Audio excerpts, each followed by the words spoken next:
Bonjour Jules René. Bonjour. Changer d'air 2014, deuxième édition. Qu'y a-t-il de nouveau?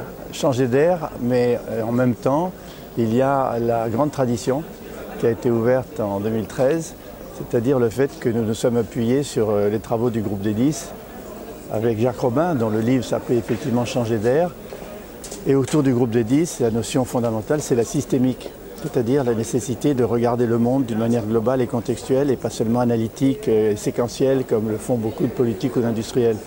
Donc on reste dans cette lancée, sur cette vague, si j'ose dire, on continue à surfer la vague de la systémique, mais cette fois-ci on l'oriente vers la réalisation concrète. C'est pourquoi ça s'appelle la co-révolution, c'est-à-dire qu'est-ce que font les gens. Et ceux qui font les choses, ils sont là. Ils seront là dans tout ce forum de cette année. C'est un groupe qu'on a créé avec Véronique Anger, qui est la présidente fondatrice du Forum Changer d'air. Et ce groupe porte un nom très significatif pour nous. Il s'appelle FLOW, qui en anglais veut dire fluide, couler. Et FLOW, ça veut dire forum, libre, ouvert et wiki. Wiki ou bien génération Y, ça c'est le W. C'est-à-dire des jeunes de moins de 30 ans, garçons et filles, qui ont tous fait quelque chose. Et ils seront là. Ils seront là et ils nous ont aidés à organiser, ils vont participer à toutes les tables rondes. Et ça, c'est vraiment la nouveauté de cette année par rapport à l'année dernière. Bien sûr, ils étaient déjà là, mais cette année, on leur donne un rôle encore plus important. La co-révolution est en marche. Si les jeunes sont là, les politiques, ils sont pas très loin. Alors, ce que nous disent les jeunes, c'est que c'est plus la peine de travailler dans les vieilles allées du pouvoir. Les vieilles allées du pouvoir correspondent à des systèmes périmés, à des anciens mondes pyramidaux, verticaux, isolés de la réalité du monde, où les gens ne se voient qu'entre eux, ne pensent qu'entre eux. Et donc ces jeunes ont cette phrase terrible, mais en même temps très vraie, nous on fait les choses et on déséquilibre l'ancien paradigme. On fait les choses et selon le résultat et la réalité de ce que l'on fait, les autres y viendront. C'est-à-dire on commence par le micro, par le bas de la base de la pyramide, et ça devient du macro.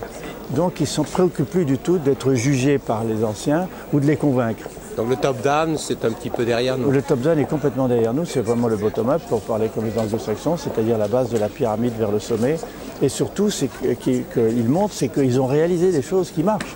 C'est-à-dire par exemple, aujourd'hui, pour créer une entreprise sur Internet, dans le numérique, soit pour des services, soit pour des produits, avant, dans l'ancien monde, on allait voir une banque avec ce qu'on appelait un business plan, oui. Un plan d'affaires. Alors sur 5 ans, oui. La banque vous disait sur 5 ans, essayez de me faire l'étude marketing de votre futur produit, votre futur service, combien vous allez gagner dans 5 ans. C'est impossible aujourd'hui avec l'accélération. Donc qu'est-ce qu'ils font? Ils se mettent entre eux d'abord, quelqu'un qui connaît l'informatique, quelqu'un qui connaît l'économie, quelqu'un qui connaît le marketing. Ils se mettent entre eux, ils mettent un tout petit peu d'argent entre eux. Je connais des boîtes qui ont du succès aujourd'hui avec des millions d'euros de valeur qui ont commencé avec 1000 euros. Et puis ils vont surtout voir des clients potentiels. Et à partir de ça, ils commencent à attirer des futurs clients. Et ils lancent sur Internet une expérience, ils regardent comment elle est accueillie.